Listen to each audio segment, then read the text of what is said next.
When you think of Tom Ford, you think about the night, but I perhaps am more the morning after. That's what Haider Ackermann told Vogue magazine last month, and his first collection for Tom Ford was an exercise in seduction. The signs were there on the Tom Ford Instagram account ahead of the show. First of all, we saw these three images of a male and female model, both with very short, dark hair.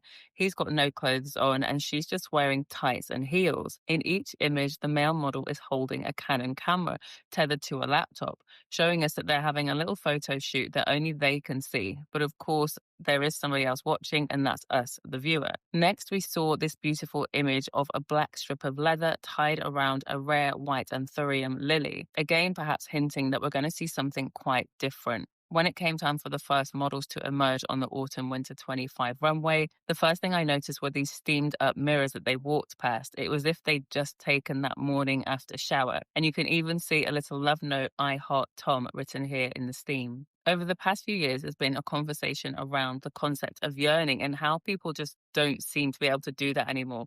Instead, they want all the information immediately. There's no curiosity. They must know everything in order to understand, and they need to be spoon-fed. Haider's collection is telling us it's time to earn the yearn again. If you want to see what's underneath this tuxedo, what are you willing to do? And also, what's wrong with a little bit of delayed gratification? High points of the show for me has to be seeing icons such as Karen Elson and Kristen McMenemy, as well as Scott Barnhill. But I also loved the menswear, including this very David Bowie-esque blue. There was one person on the internet, though, whose opinion I really wanted on this show, and that was Justin Friedman, the creator of the iconic Tom Ford for Gucci Instagram account. As soon as the show was over, I popped into Justin's DMs, and this is what he told me. It wasn't exactly what I expected. It certainly isn't trying to be Tom Ford, the man, nor is it trying to remove Tom Ford, the man, or the brand from the conversation. It's interpreting Tom Ford in a fresh way that still feels extremely tied to the history. When you're showing a collection that's this strong, it's really important that the hair and makeup is very intentional.